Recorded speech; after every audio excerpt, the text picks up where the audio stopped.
Hi friends, welcome to our channel J five creations வழங்கும் லக்ஷ்மியின் இன்று ஒரு சமையல். நீங்கள் என்ன சமையல் பண்ண போகிறோம்னு பார்த்தீங்கன்னா, உருண்டை குழம்பு வைக்க போகிறோம். கடலைப்பருப்பு உருண்டை குழம்பு வைக்க போகிறோம். கடலைப்பருப்பை ஊற வச்சு 2 மணி நேரம் ஊற வச்சு எடுத்து வச்சுருக்கேன். அதை அரைக்க போகிறேன். அரைக்கிறதுக்கு வத்தல் சோம்பு போட்டிருக்கேன். இதையும் சேர்த்து போட்டு அரைக்க போகிறேன். தேங்காய் அரைச்சி வச்சுருக்கேன். தேங்காய் புளி போட்டு அரைச்சி வச்சுருக்கேன். அரைச்சி முடிச்ச பிறகு பார்ப்போம். கருவேப்பில் கொஞ்சம் போட்டிருக்கேன். வெள்ளைப்பூடு ஒரு பீஸ் போட்டிருக்கேன். இப்போ கடலைப்பருப்பை உள்ளே போட்டு அரைக்கலாம்.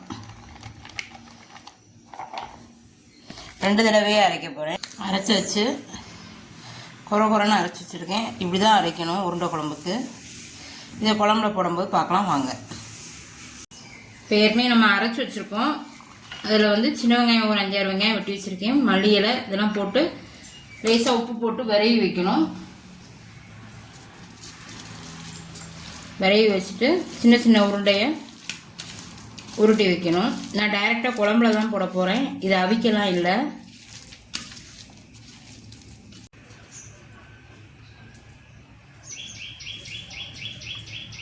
இப்போ உருண்டை குழம்பு வைக்க போகிறோம். அதுக்கு பார்த்தீங்கன்னா 2 ஸ்பூன் நல்லெண்ணெய் ஊற்றிருக்கேன். அடுப்பை சிம்மில் வச்சு அதில் கடுகு, ஜீரகம்,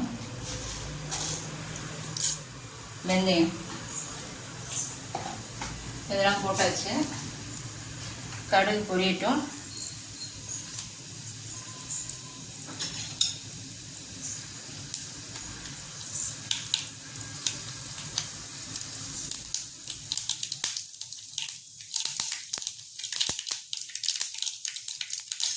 கடுகு பொரிஞ்சிடுச்சு. இப்போ இதில் வெள்ளைப்பூடு ஊற்றி வச்சுருக்கேன். கருவேப்பிலை, சின்ன வெங்காயம் ஒரு 5-6 சின்ன வெங்காயம் ஊற்றி வச்சுருக்கேன். உருண்டை குழம்புக்கு சின்ன வெங்காயம் போட்டிங்கன்னா தான் டேஸ்ட்டாக இருக்கும். இது நல்லா பொன்னிறமாக இருக்கும். இப்போ சின்ன வெங்காயம் நல்லா வதங்கிடுச்சு. இப்போ ஒரே ஒரு தக்காளி ஊற்றி வச்சுருக்கேன். அதையும் போட்டு அது பொன்னிறமாக இதாகும். மஞ்சள்தூள், காரத்துக்கு தகுந்தப்பட 1 ஸ்பூன் வத்தப்பொடி போட்டிருக்கேன். 2 ஸ்பூன் மல்லித்தூள். நல்லா இது பண்ணிவிட்டு தேவையான அளவு உப்பு போட்டுக்கணும்.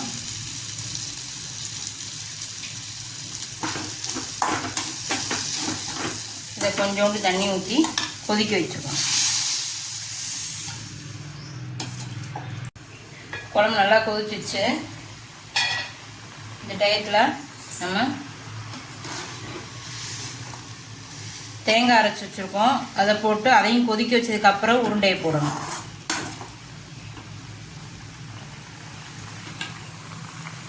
பார்த்தீங்கன்னா தேங்காய் கூட புளி சேர்த்து வச்சுருக்கேன், அரைச்சி வச்சுருக்கேன். அதையும் சேர்த்து இதில் போட்டுறணும்.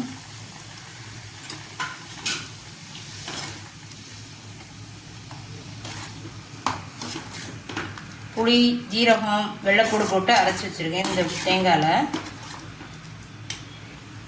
இதோட பார்த்தீங்கன்னா நம்ம உருண்டையாக உருட்டி வச்சுருக்கோம்ல, அந்த ஒரு உருண்டையை இதில் இப்படி போட்டுறணும். போட்டு கொஞ்சம் தண்ணி ஊற்றி நல்லா கொதிக்க வச்சிடணும். அதுக்கப்புறம் நம்ம உருண்டையை போட்டால் போதும். இது குழம்பு கொஞ்சம் கெட்டியாக இருக்கும், கொஞ்சம் டேஸ்ட்டாகவும் இருக்கும். கொதிச்சதுக்கப்புறம் பார்ப்போம்.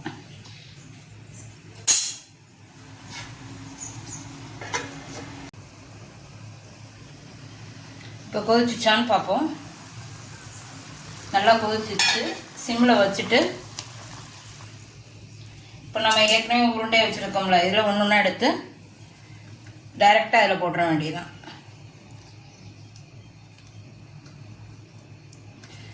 இதை போட்டுட்டு ஒரு 10 நிமிஷம் கழித்து பார்த்தீங்கன்னா வெந்துடும்.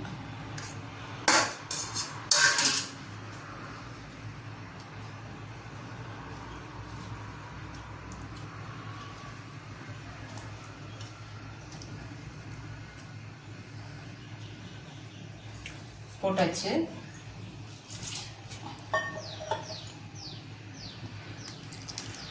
தண்ணி உங்களுக்கு தேவைக்கு ஊற்றிக்கோங்க. காரமும் எங்களுக்கு தந்தாலும் போட்டிருக்கேன். உங்களுக்கு காரம் தேவைன்னா கொஞ்சம் அதிகமாக போட்டுக்கோங்க. இதை அப்படியே மூடி வச்சுருவோம். 10 நிமிஷம் கழித்து பார்க்கலாம்.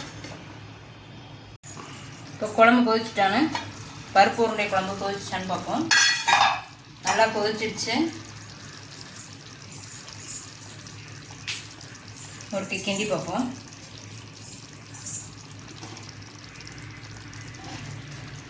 உருண்டைகள்லாம் உடையாமல் அப்படியே இருக்குது.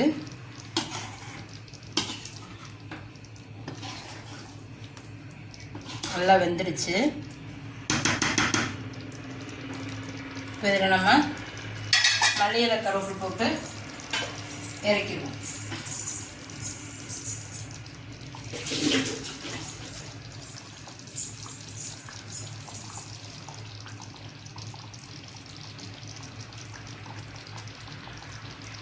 இந்த ரெசிபி உங்களுக்கு பிடிச்சிருந்தா லைக் பண்ணுங்கள், ஷேர் பண்ணுங்கள், கமெண்டில் உங்கள் கருத்துக்களை சொல்லுங்கள்.